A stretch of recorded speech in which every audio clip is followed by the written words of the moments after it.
శ్రీ గురుభ్యో నమః. సందేశాత్మకమైన ఒక మంచి కథను ఈరోజు చెప్పుకుందాం. అదొక చిన్న ఊరు. ఆ ఊళ్ళో సుప్రసిద్ధుడైన ఒక జ్యోతిష్కుడు నివసిస్తున్నాడు.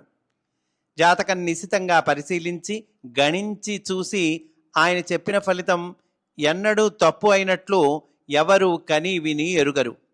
ఆయన అంతటి ఘనత వహించిన జ్యోతిష్కుడు. ఇలా ఉండగా ఒకరోజు సాయంత్రం ఆయన వద్దకు తన జాతకాన్ని చూపించుకోవడానికి ఒక పేద రైతు వచ్చాడు. ఆ రైతు తనను పరిచయం చేసుకొని తన జాతకాన్ని జ్యోతిష్కునికి ఇచ్చాడు.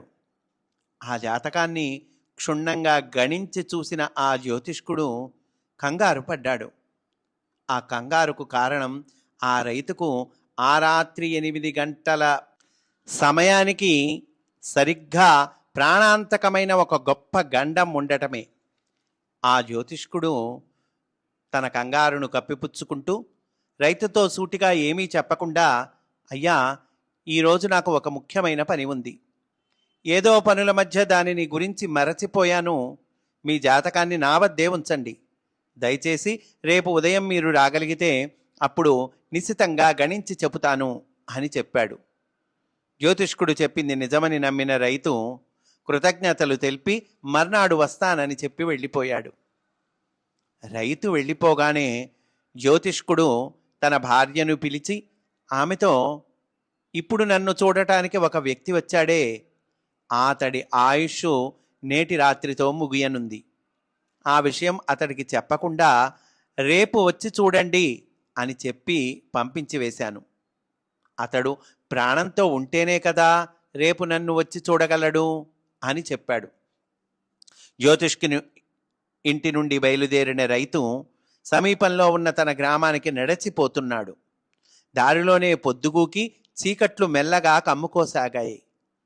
అది వానాకాలం కావడంతో సన్నగా వానజల్లు ప్రారంభమైంది. కాసేపట్లో ఉరుములు మెరుపులతో కూడిన కుంభవృష్టిగా ఆ వాన పరిణమించింది. అప్పుడు రైతు ఒక అడవి మార్గం గుండా పోతున్నాడు. తలదాచుకోవడానికి చుట్టూ కలయచూడగా కాస్త దూరంలో శిథిలావస్థలో ఉన్న ఒక శివాలయం కనిపించింది.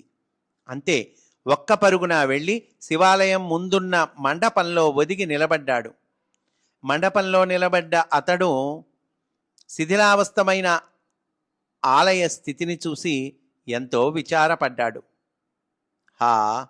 ఆలయ గర్భగృహం మండపం ఈ మేరకు శిథిలమైపోయిందే. అక్కడక్కడ మర్రి రావి చెట్లు మొలకెత్తనారంభించాయి. నా వద్ద సరిపడేటంత ధనం ఉంటే ఈ ఆలయాన్ని పునరుద్ధరించే ప్రయత్నాన్నే ముందు చేపడతాను అని మనస్సులో అనుకున్నాడు. అంతటితో ఆగక అతడి ఆలోచనలు మరింత విస్తృతించాయి.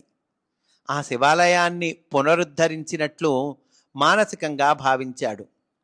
గోపురం, రాజగోపురం, ప్రాకారాలు, మండపాలు వంటి వాటిని మానసికంగా తీర్చిదిద్దాడు.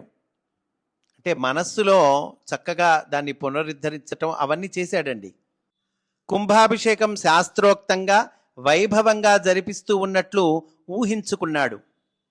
కుంభాభిషేకం నిర్విఘ్నంగా జరిపించి గర్భగృహంలో శోభస్కరంగా కొలువుదీరిన మహాశివునికి సాష్టాంగ ప్రమాణాలు అర్పించాడు.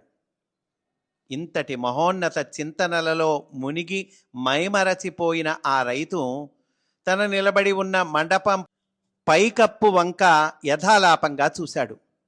అక్కడ సరిగ్గా అతడి తలకు పైన పాడుబడ్డ మండపం ఒకవైపు నుండి జడివాన శబ్దానికి బయటకు వచ్చిన ఒక కాలసర్పం పడగ విప్పి అతన్ని కాటు వేయడానికి సిద్ధంగా ఉండటం కనిపించింది.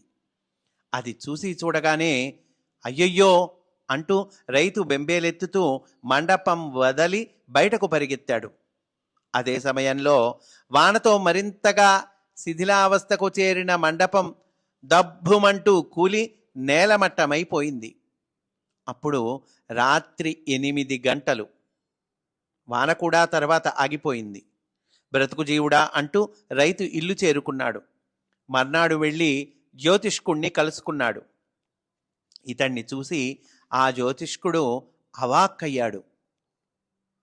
అతడు మన జాతక గణితంలో తప్పు జరిగిందేమో అని ఎంచి జ్యోతిష్శాస్త్ర గ్రంథాలను తెచ్చి క్షుణ్ణంగా పరిశోధించాడు.